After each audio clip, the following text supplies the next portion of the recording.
viewers. Good day to all of you.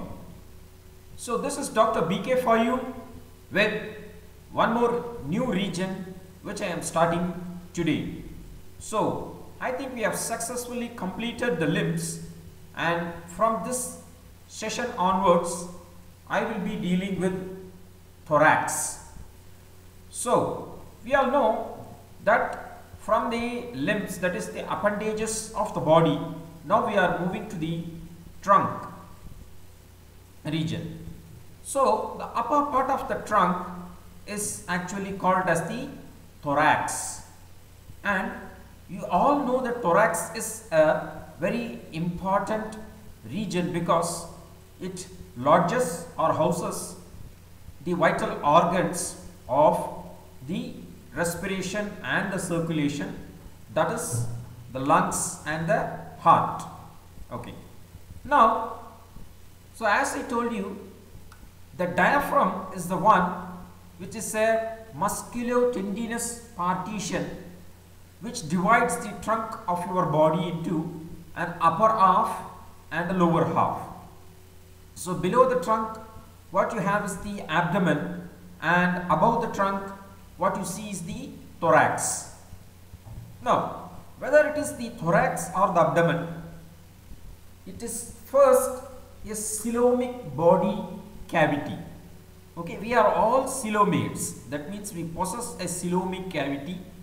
Now, because of the development of this coelomic cavity, we are actually three-dimensional in nature. Otherwise, what happens is, during the early stages, you would have noticed in your embryology classes that it is a bilaminar germ disc. Then what happens? It is a trilaminar germ disc, and only when the foldings takes place, what happens is we become three-dimensional, and during these foldings what happens? We have a large body cavity. The primitive body cavity is the coelomic cavity. So this coelomic cavity, the cells lining this cavity, what happens? They are responsible for the formation of your pleura and the peritoneum. Okay, in the same way even the pericardium. So that is how what happens is the body cavities are actually developed, and slowly what happens is these organs, they invaginate into your body cavities from behind, and they come and occupy their respective places. So that the development we will be seeing it later in the appropriate classes. Now, if you basically or generally look at the thoracic cavity, it is somewhat conical in shape, but the apex is not very pointed. It is like a truncated core, and then you have the base. If you take a section and you look at the section of the thorax, it is somewhat reniform or kidney shaped. Okay, so that is because, you know, in the midline the bodies of the vertebra are present, but in case of the children's and infants, the cross section is going to be more or less circular because the developmental process is still going on, and what happens is the ribs have not completely developed, angulation of the ribs has not been formed properly, the vertebral column is also under the process of development, and because of that what happens is in the infants and in neonates, what happens is if you take a cross section of the thorax, it is almost circular and not reniform like in the case of adults. So inside the thoracic cavity, you know, it is subdivided into the pleural cavities. You have two pleural cavities on either side, and in the midline you have the pericardial cavity which lodges your heart. Okay. So now we all know how vital these organs are necessary. So naturally we need some protection for these organs, and that is in the form of a rigid wall. It is not only very rigid or tough, but it should also be pliable. That means it should be too flexible to some extent, to allow expansion or movements, because you know our lungs expand during normal breathing and also during forced breathing it expands considerably. Same way the heart also, you know the heart beats. So naturally some amount of movement is appreciated in the heart and breathing movements of the lungs. The wall which is built around it, should not only give protection, so that is why it is a rigid wall, but it should also allow some flexibility or movement for these organs. And that is why the thoracic wall is actually not only it is osteocartilaginous, but it is also elastic, fibrous and also muscular. So it is not only made up of rigid structures like your bones and cartilages. In between the bones it is filled with muscles, and then of course there are also membranes which is bridging the muscles and the bones and the cartilages. So that is why I told you it is an osteocartilaginous as well as an elastic wall, our thoracic wall. So if you remove all these membranes and the muscles and only the bones and cartilages, then you call it as the thoracic cage or the rib cage.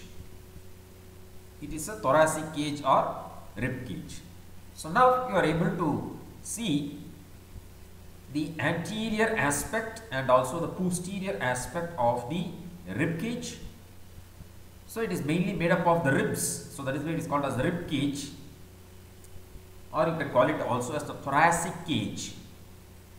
In front it is articulating with the sternum, and behind you see the vertebral column which is made up of the thoracic vertebra. Okay. So the ribs are all bars of bones. In between the bones you have the spaces which are actually called as the intercostal spaces. So these spaces are filled with soft tissues, mainly your intercostal muscles and membrane are also present, and it has their corresponding vessels and nerves. So your rib cage is mainly made up of behind by the 12 thoracic vertebra. So they are actually stacked or arranged one below the other, starting from the first thoracic to the 12th thoracic vertebra. Then posteriorly exactly the midline. Little laterally if you come, you have the posterior part of the ribs. Okay.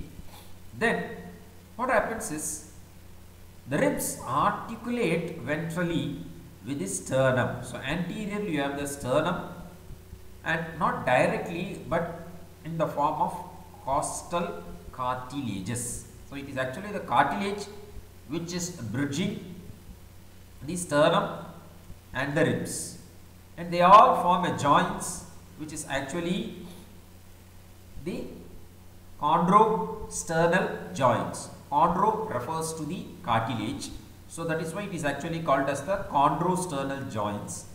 They are primary cartilaginous joints.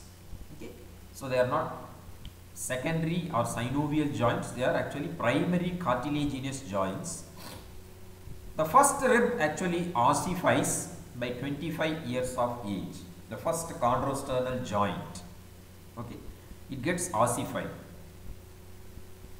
Then anteriorly what you are able to see here is the sternum, which consists of three parts: the manubrium sternum, the body of the sternum, and then what you see here is the Ziffy sternum. Okay. Then if you look at the anterior surface body of the vertebra, it is concave, somewhat scooped out anteriorly, not very conspicuous, but you can look out. And not only that, these vertebra are actually concave ventrally. So the curvatures, what you see is the curvatures.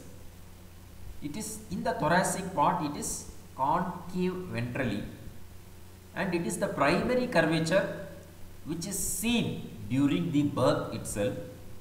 The secondary curvatures which is going to get developed in the cervical region, which is going to be convex anteriorly, and same way one more convex anteriorly is going to take place at the lumbar region.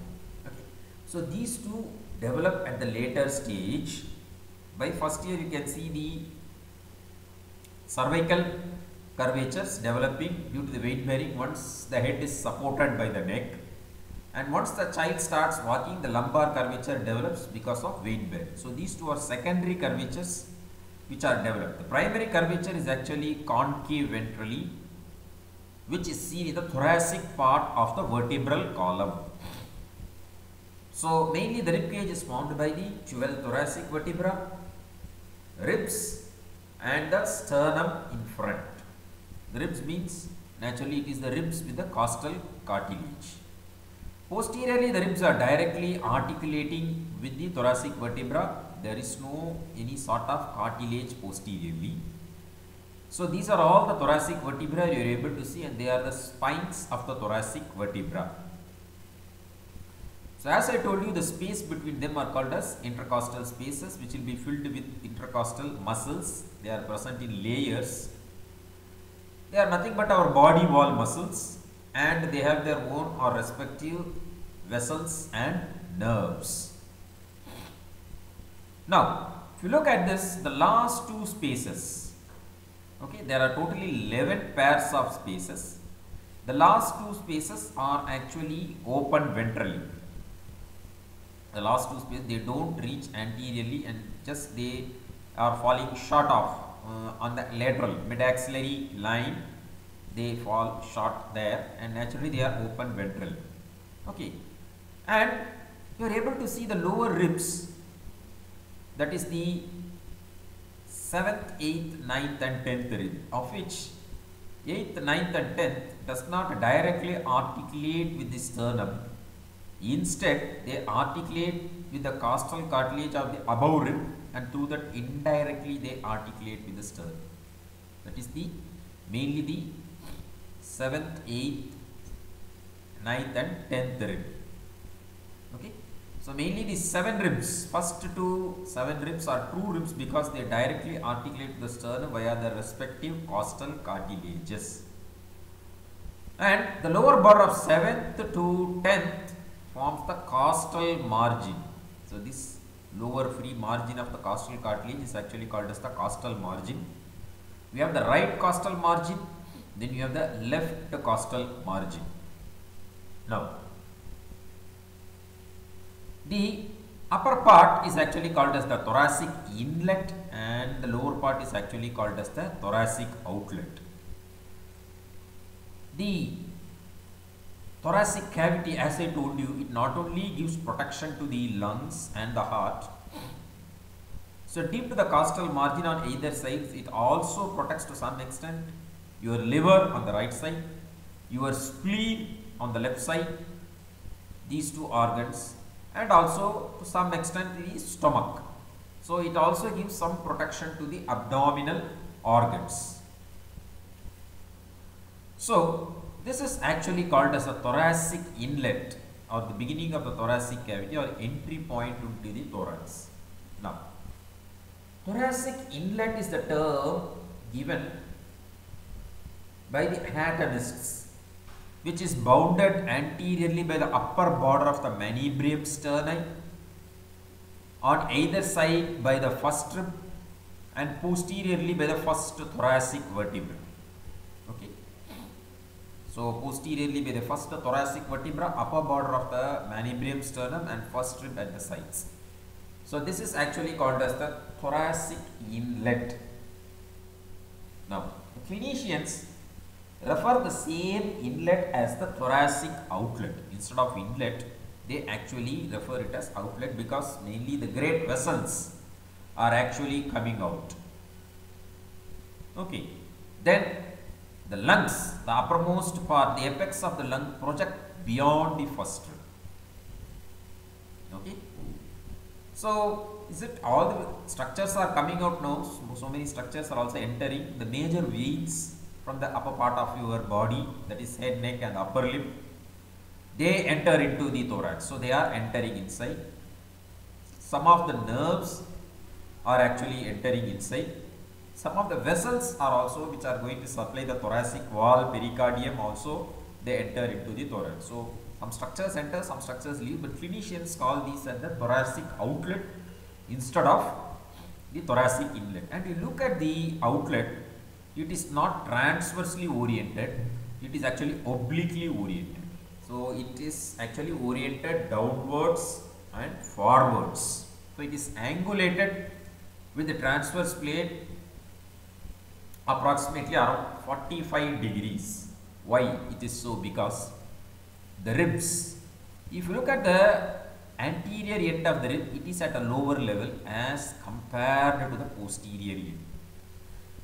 So the posterior end articulates with the corresponding vertebra, but the anterior end does not lie to the or at the level of its corresponding vertebra. The first rib articulates with the first thoracic vertebra, but the anterior end lies at a lower level. Okay, it is obliquely placed. So the ribs are actually obliquely placed. So that is why the inlet is also slanting. And not only that, the sternum is also starting at a lower level. So anterior end of the rib rises at a lower level, due to which the inlet slopes downwards and forwards. Now coming to the thoracic outlet. So as of now we call this as the thoracic outlet, which is bounded by the 12th thoracic vertebra behind, the xiphisternum anteriorly. Okay, it is actually the xiphisternum anteriorly, and on either side by the 11th and 12th ribs. They are not complete, they don't reach the anterior most aspect. On either side by the 12th rib, and this large opening thoracic outlet in the recent state, which means in the living condition, is closed by the diaphragm. Okay, it is closed by the diaphragm, and on the sides it is formed by the costal margin, as I told you, by the 7th, 8th, 9th and 10th costal cartilages. So you have the right costal margin and then you have the left costal margin. So what all is actually highlighted in the red color is your thoracic outlet. Okay, so the outlet is closed by the diaphragm, and of course there are numerous openings in the diaphragm which admits major as well as some minor structures. So with this short introduction about the basic features of the thorax and how the thoracic wall is actually constructed, we will try to understand certain basic features of the osteology of the thorax. To start with the thoracic vertebrae. So you all know that the thoracic vertebrae, there are 12 thoracic vertebrae. Okay, so there are actually 12 thoracic vertebra, typical and atypical. So typical means they possess the characteristic features of the thoracic vertebra majoritarily. Atypical thoracic vertebra which deviate from the normal characteristic. So one or two they might be missing, or they might show some variation. Now typical thoracic vertebra are 2nd to 8th. The 2nd thoracic vertebra up to the 8th thoracic vertebra is typical thoracic vertebra, whereas the 1st, 9th, 10th, 11th and 12th, the first one and the last 4, 9, 10, 11, 12 are atypical thoracic vertebra. Now first try to understand the parts of the vertebra. This is actually called as the body of the vertebra. You are able to see. So this is a superior view and this is a lateral view. So as I told you, the anterior surface of the body is concave. You are able to see this concavity which I mentioned in the first slide.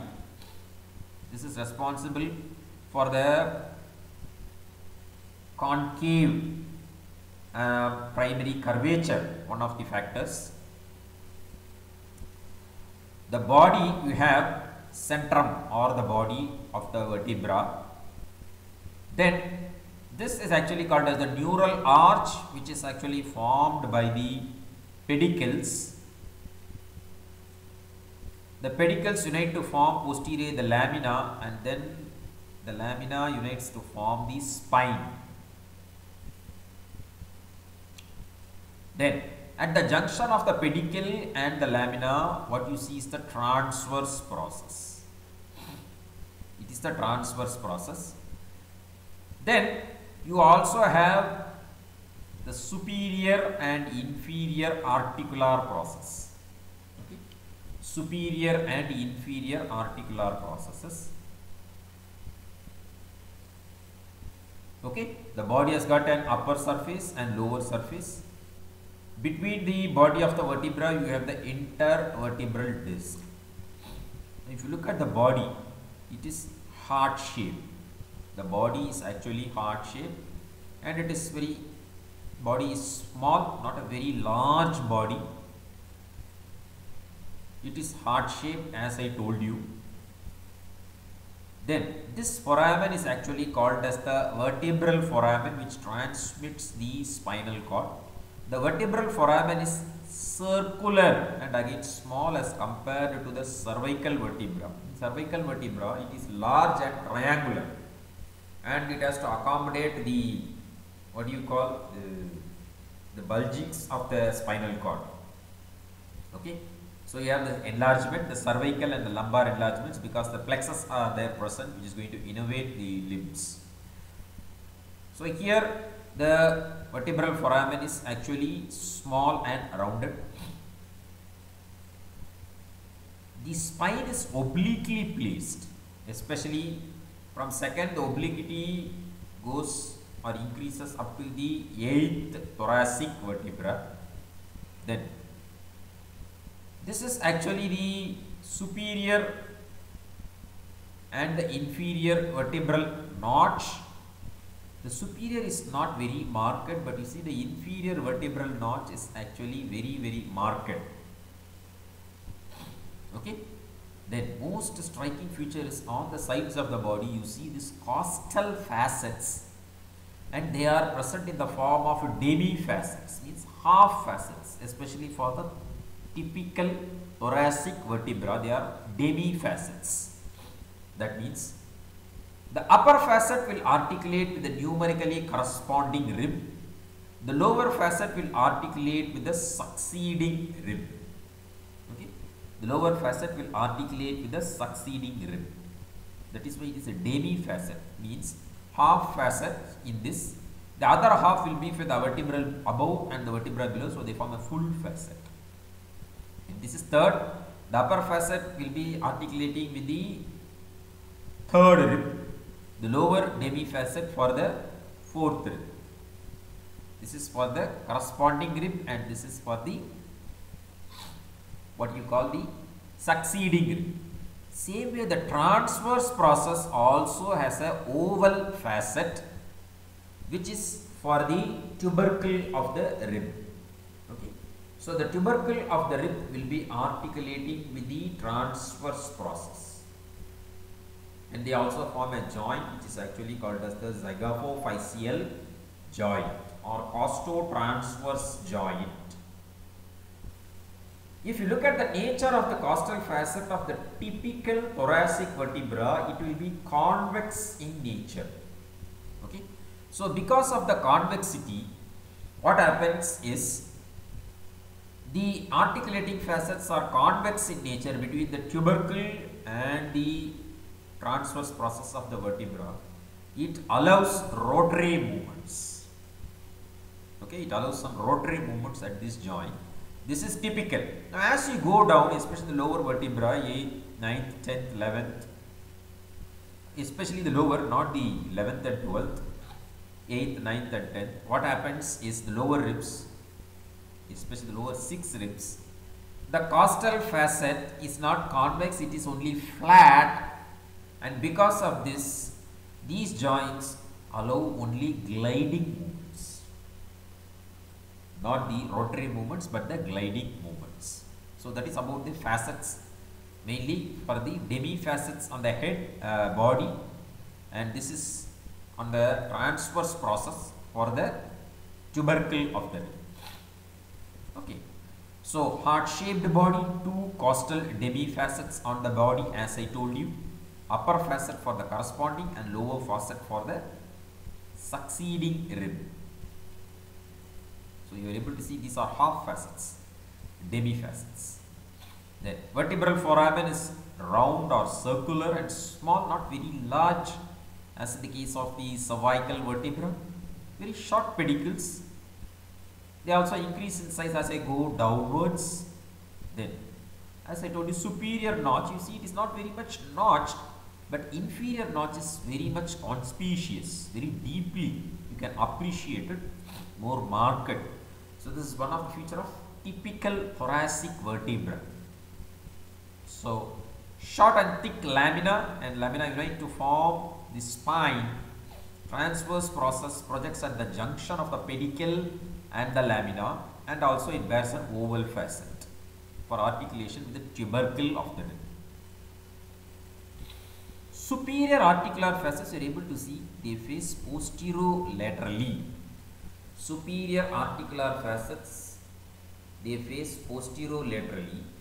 Inferior articular facets you see anteromedially. So they are reciprocal in nature. They reciprocate each other. So the superior articular facet will articulate with the inferior articular facet of the vertebra above. So only then they can articulate if they face against each other. So that is why this is posterolateral, which is again a typical feature of the typical thoracic vertebra. So spine, I told you, oblique and faces downwards.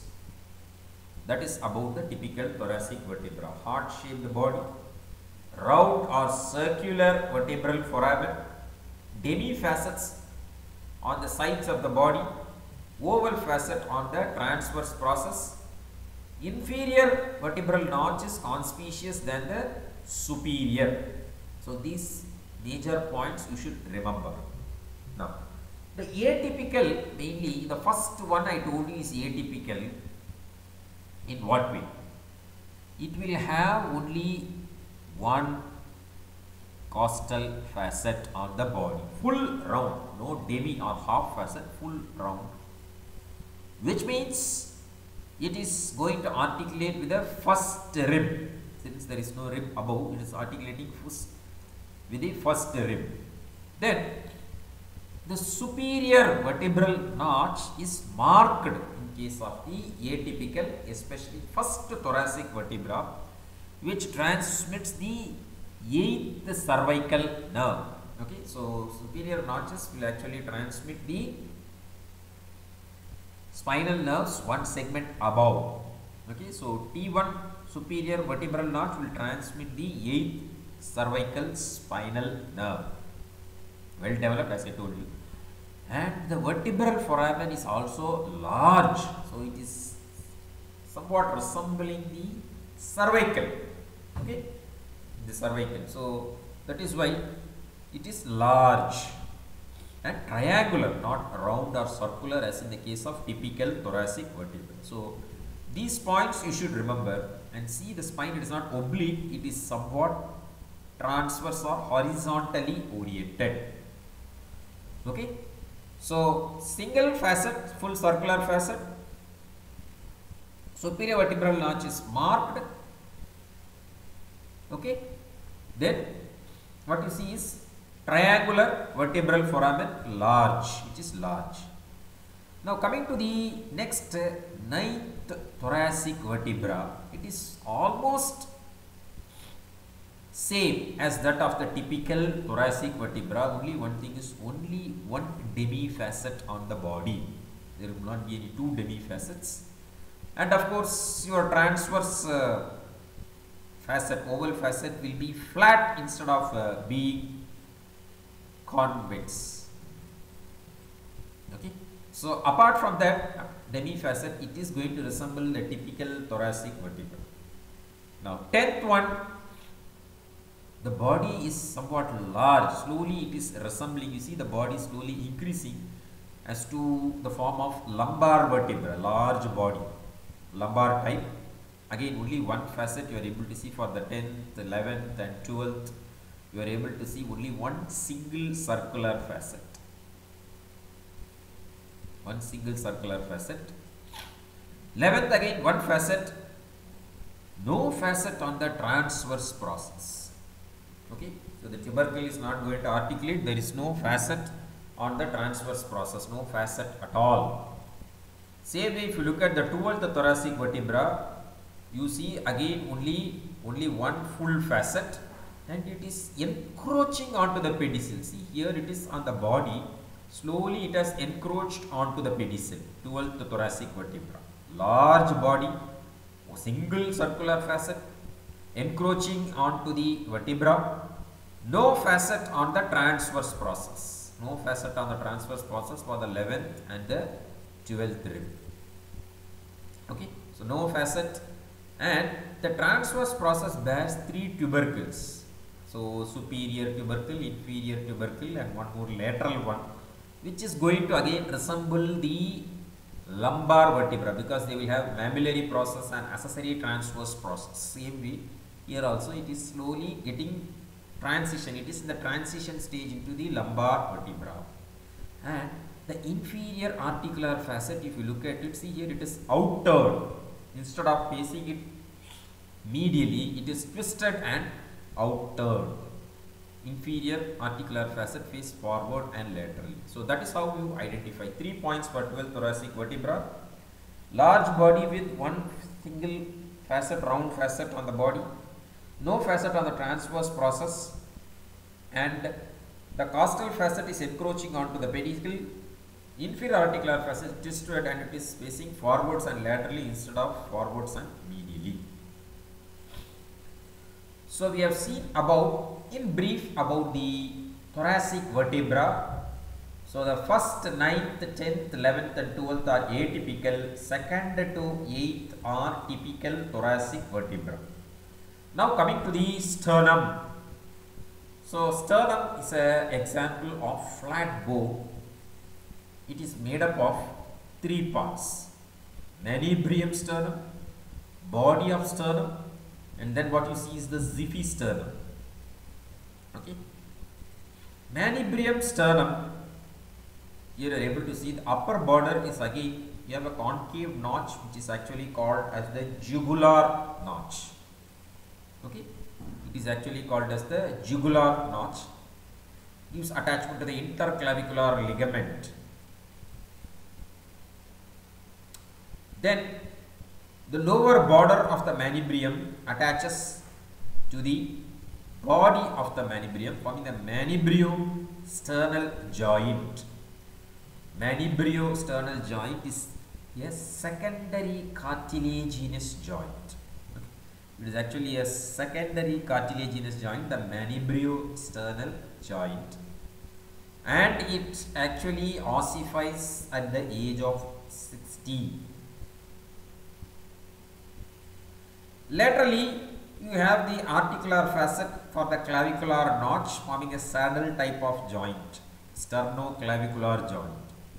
So manubrium sternum is actually a communication between the axial skeleton and the appendicular skeleton, since the clavicle articulate with its, and then you also have the articulation for the first costal cartilage. The first strip through the costal cartilage is also articulating to the manubriosternum. Okay, then below that you have again a demi facet. This facet is completed by the another demi facet by the side of the body of the sternum. These two forms a combined facet for the second rib at the region of the manubriosternal joint, or this is actually called as the sternal angle. The angle between the manubrium and then the body of the sternum is actually called as the sternal angle or angle of Louis. It is actually called as the angle of Louis. Anterior surface gives attachment to your pectoralis major muscle, and then upper border sternocleidomastoid, posterior part sternothyroid and sternohyoid muscles of the neck from the posterior upper part, and then it will be related to the pleura. Posterior surface will be related to the pleura, manubrium sternum. Okay, so this is actually called as the angle of Louis, where the second rib articulates. So at the region of angle of Louis, the angle formed by the manubrium and the body of sternum, the second rib articulates. So this is through one way you can count the ribs. So at this manubriosternal angle, you just go laterally, then you are actually palpating the second rib. Now apart from that, there are many events taking place at the angle of Louis. One thing, it corresponds, the lower border of manubrium sternum or the angle of Louis corresponds to the lower border of 4th thoracic vertebra, T4, lower border of T4. So it is at the junction of T4 and T5. Okay, so thereby it divides, or it is the demarcating line zone between the superior and the inferior mediastinum. So counting of ribs in the region of angle of Louis. Second one I told you is, it is the demarcating between the superior and the inferior mediastinum. Then the arch of Iota starts at this level, makes an arch, and then again ends at this level. The anterior border of both the lungs are in close approximation at this manubrium sternum. Okay. Then the thoracic duct, the largest lymphatic duct of our body, crosses from the right side to the left side at the region of manubrium sternum. Your trachea bifurcates at the region of manubrium sternum. Your superior vena cava pierces the fibrous pericardium before opening into the right atrium at the level of manubrium sternum or angle of Louis. At the sternal angle, sorry, I have been telling a manubrium sternum, it is the sternal angle or the angle of Louis. So these are some of the events at the level of the angle of Louis. Beginning and ending of arch of Iota, bifurcation of trachea, thoracic duct crossing from the right side to the left side. Okay, so that is about the importance of the sternal angle. Next, coming to the body of the sternum, it is long, thin and narrow. You are able to see here. It is actually a fusion of 3 to 4 pieces of sternebrae. Okay, sternebrae are individual sternal, skeletal elements.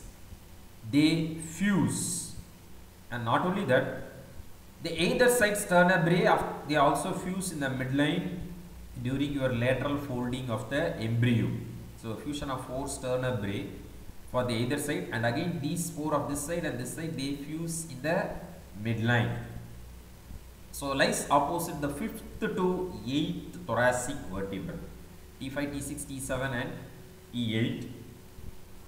So upper border articulates forming the manubriosternal joint, lower border the xiphisternum. Laterally it is notched for the 2nd, 3rd, 4th, 5th and 6th and 7th rib. Okay, so mainly to 2nd to 7th rib through their costal cartilages, it receives the articulation. Lower end forms the xiphisternal joint. Okay, so anteriorly again pectoralis major, it gives attachment. Posteriorly it is actually related to the pleura. Deep to the pleura you have the lung, but on the left side between the 4th to 6th rib, since the lung deviates laterally, it is in direct contact with the fibrous pericardium of the heart. Okay, the body of sternum opposite the 4th to 6th rib, on the left half of the sternum, is actually direct contact with the fibrous pericardium. Okay, so that is about the body of the sternum. Xiphisternum, most variable structure. It might be perforated, it might have bifid, split into 2 or deflected to one side. It might just fuse only to the left or to the right side, and it ossifies at the age of 40. At the age of 40 years, the xiphisternum ossifies. So it is actually present deep to the epigastric fossa. On the depth of the floor of the epigastric fossa, you can see the xiphisternum. Anteriorly, the linea alba is actually attached to it, and on either sides it also gives attachment to your muscles, external oblique muscles. Posterior surface gives attachment to the sternal fibers of the diaphragm. Then also your sternocostallis muscle, one of the transversus thoracis muscle, all those things it gets attached. Okay, so that is about the sternum. Then sternal puncture is also done to actually bone marrow biopsy. For red bone marrow, actually sternal puncture done. And sometimes if some part is not fused in the midline, you can see a foramen which is actually called as the sternal foramen. So it is asymptomatic and does not produce any functional deficiency or complications. Okay, sometimes you can come across this sternal foramen. And sternotomy, midline, splitting of the sternum to access the middle mediastinum in certain operative procedures is also done. Not only that, the sternum is very sensitive to the nociception, pain. So with the help of knuckles, you rub the sternum. So you might be tried to actually awake or arouse a comatose patient. Okay, so that is about the sternum. So as I told you, xiphisternum, 7th costal cartilage articulates and it lies in the epigastric fossa. So we have seen about the thoracic vertebrae and the sternum. Now we are coming to the ribs. So you have 12 pairs of ribs. Okay, they are again examples of flat bones. So wherever these bones, any bones you take, they are protective in nature, they are flat bones. Your bones of the vault of the skull is a flat bone. Your ribs, sternum are flat bones. Okay. Same way, your ilium is an example of flat bone. So, ribs, if you look at the ribs, they are flat bones, elongated, curved, angulated, twisted at their angles. Posteriorly, to start with, they pass backwards and laterally, and then abruptly they turn forwards at the place where they are angulated. The angular part of the rib or the angle of the rib is the most weakest point where breakage occurs or fracture occurs. The angle increases from above downwards, and the most oblique rib is the 8th rib. The 8th rib, you can see the obliquity is more pronounced. Okay, we have true ribs and you have false ribs. The first 7 ribs articulate directly with the sternum through the costal cartilage, so they are actually called as the true ribs, whereas the remaining ribs 8th, 9th and 10th are actually false ribs because they indirectly articulate through the costal cartilage of the above rib, and 11th and 12th are actually called as the floating ribs. They are actually called as the floating ribs. So posteriorly, the head of the rib articulates with the body. The tubercle of the rib articulates with the transverse process of the corresponding vertebra.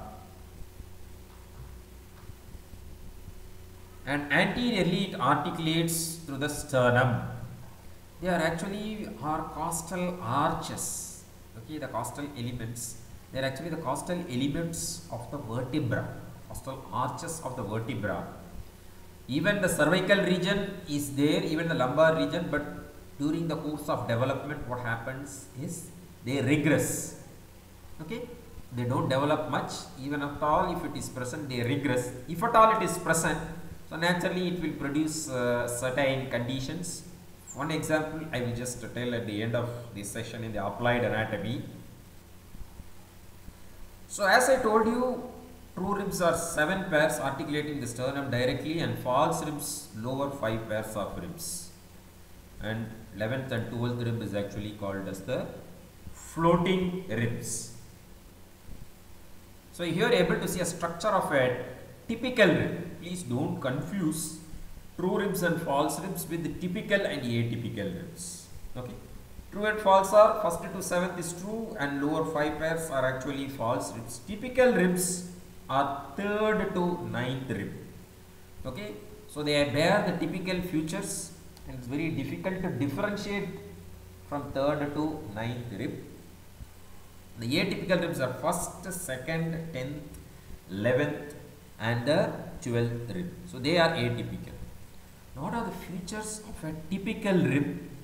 Here you are able to see the head of the rib. Then you have a constriction which is called as the neck of the rib. Then you see the tubercle of the rib. Then what you see here is the shaft of the rib. And anteriorly the shaft will articulate with the costal cartilage. The head of the rib bears two facets, superior facet and inferior facet. The superior facet will articulate with the vertebra above, preceding vertebra, and the inferior will articulate with the corresponding vertebra. So they all articulate with the one above and the corresponding vertebra to the body of the vertebra. Sides of the vertebra I have said demifacets. Then we have the neck. So in the neck of the rib again you see a transverse groove for the posterior intercostal membrane. Then you have the tubercle of the rib again which bears a facet which is going to articulate with the transverse process of the corresponding vertebra. So that also we have seen the vertebra transverse process bears a facet. Upper vertebra the transverse process is somewhat convex, whereas in the lower facet it is somewhat flat.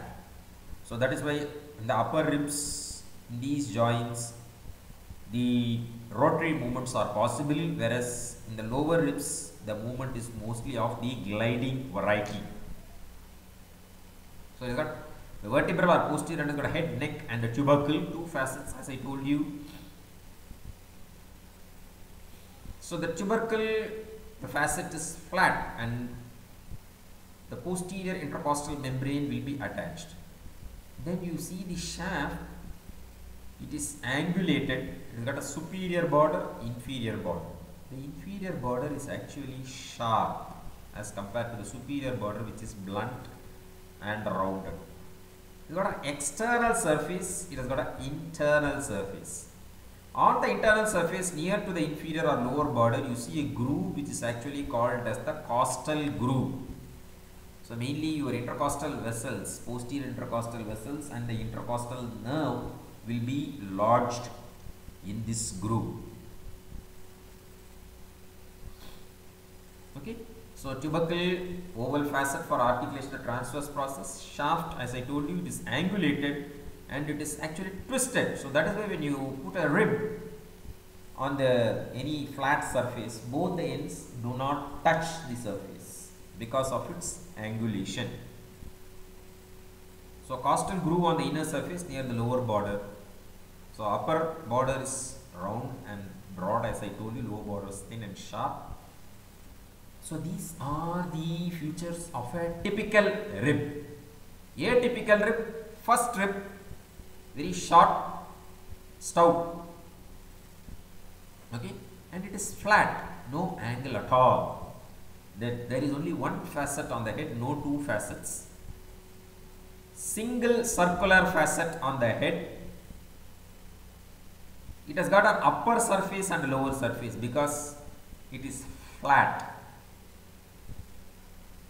On the upper surface you see a groove, okay, and the inner border of the groove represents a tubercle which is called as the scalene tubercle. This is actually called as the scalene tubercle, and anterior part of the groove is for the subclavian vein and behind it is for the subclavian artery. The scalene tubercle for the insertion of the scalenus anterior muscle. Okay, two shallow grooves you are able to see on the upper surface as I told you. Absence of costal groove. Okay, there is no costal groove. Short, stout and flat, no angle, single facet. Shortest rib when you come across, that is actually the first rib.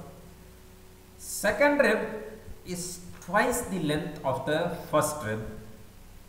Then on the middle of the shaft you see a tuberosity for the serratus anterior muscle.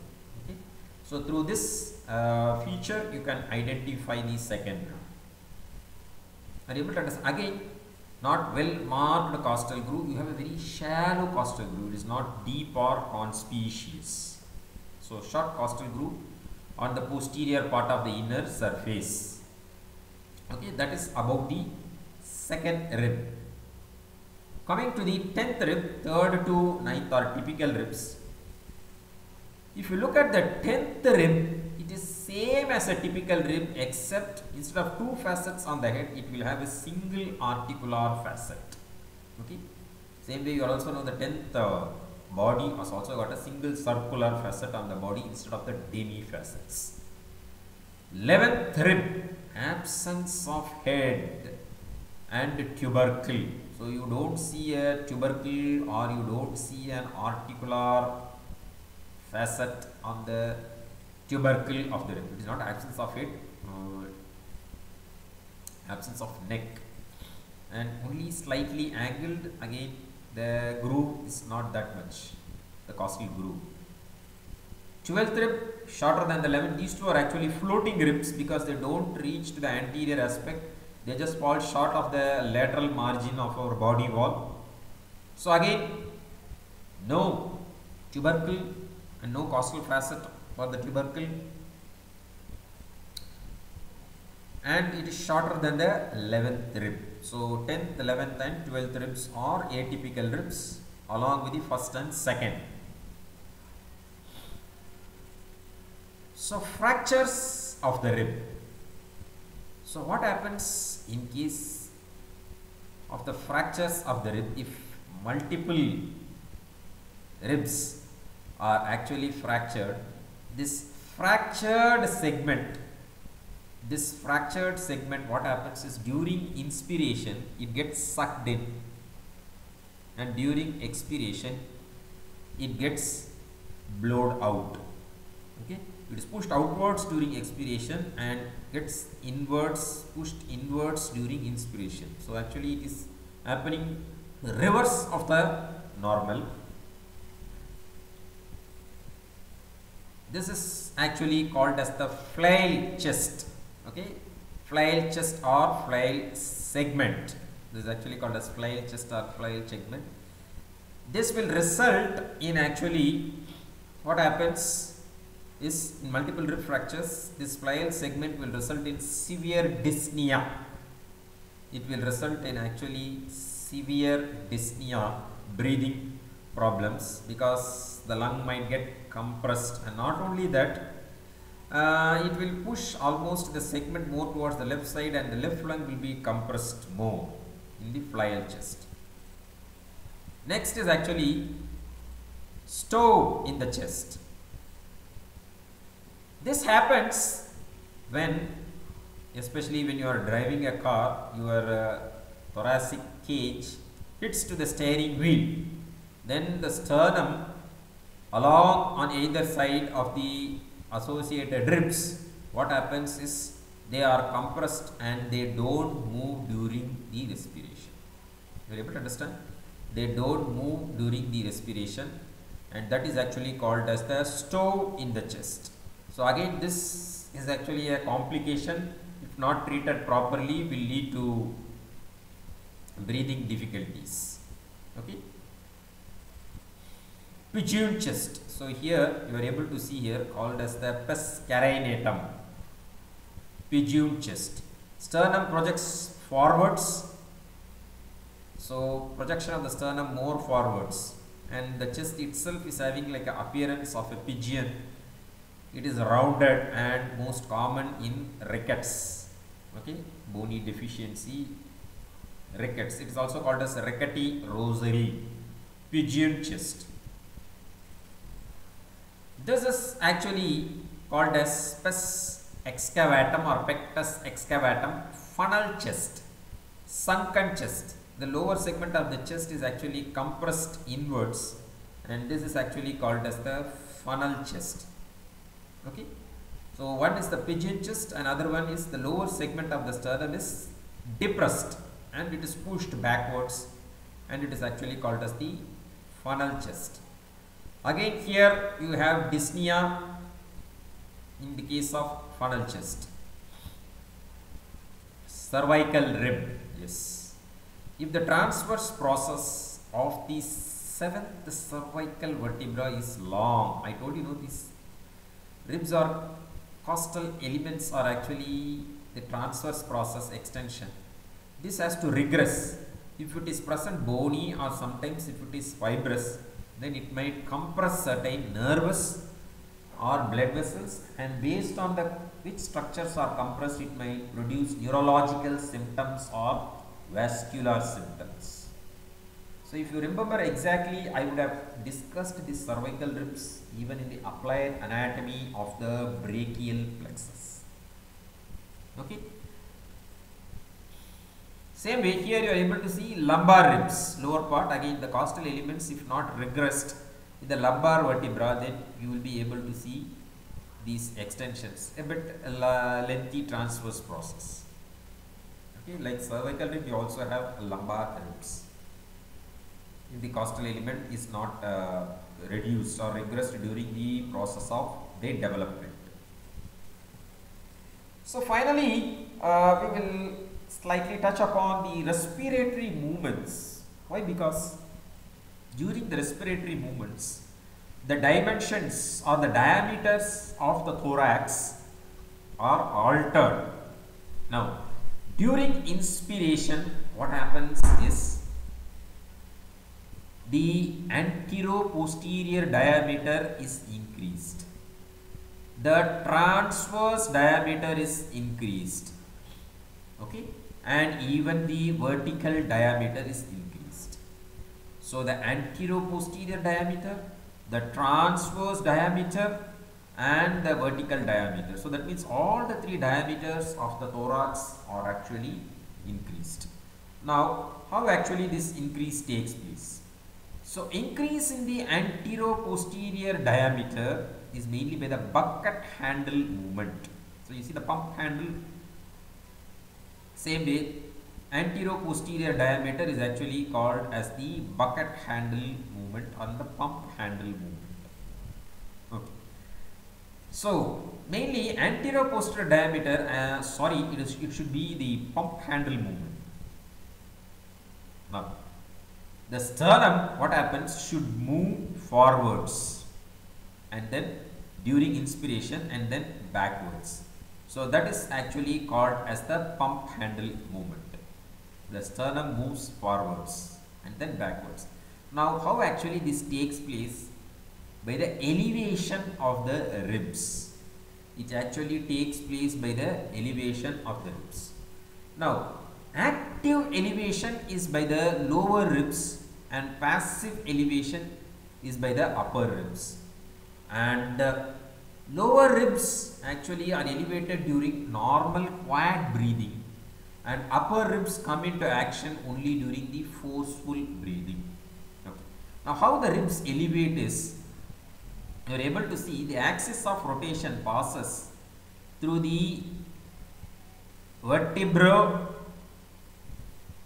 costal joint, costovertebral joint, and this is also costotransverse joint of one side will actually pass across the midline diagonally, and it will go to the chondrosternal joint of the opposite side. So that is the axis of rotation, which is possible to join between the tubercle and the transverse process, head and the body of the vertebra of one side to the other side.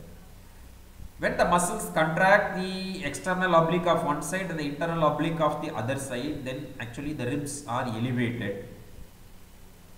Passive elevation takes place in the upper ribs, but in the lower ribs what happens? This near the angle, it is twisted. It is twisted. So due to this twisting action, which is actually called, they are lifted like a handle of the bucket. So that is why it is called as the bucket handle movement. So when the lower ribs, which are larger, comes to the higher place, then naturally the transverse diameter is increased. by the bucket handle movement. In pump handle movement, as I told you, what happens? The sternum moves forwards during inspiration and backwards during expiration. Expiration is actually a passive action, whereas an active action is the inspiration. Okay. Now, what happens is upper ribs, they move the sternum upwards and forwards, whereas the lower ribs, what happens is move backwards, the sternum. So that is why the sternal angle is formed due to the differential action of the upper and the lower ribs.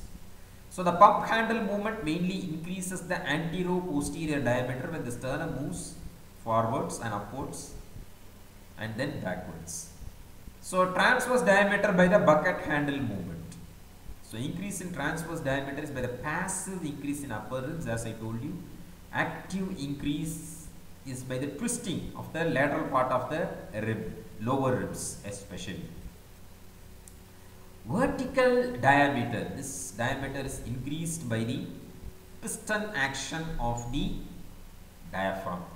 So the diaphragm is a mobile septum which moves up and down. It is 1.5 centimeters to 3 centimeters. It moves during quiet breathing, but in full inspiration it can displace up to 6 to 10 centimeters.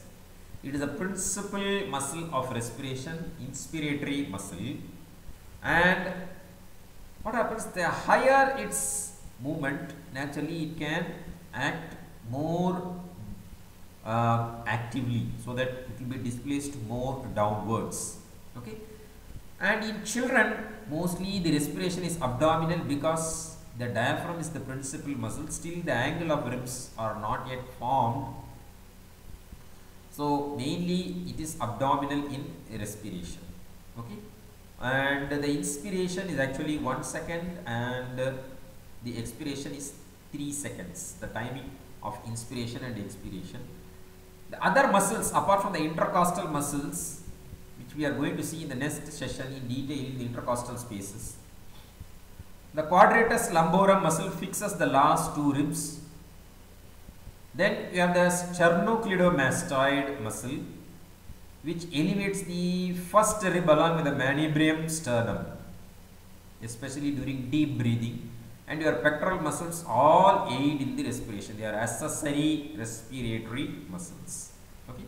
So by the piston movements, the vertical diameter is actually increased by the piston movements of the diaphragm. So your thoracic cage diameters or your thoracic cavity diameters are increased antero-posterior diameter by the pump handle movement, transverse diameter by the bucket handle movement, most active in the lower ribs, and the vertical diameter by the piston action of the diaphragm.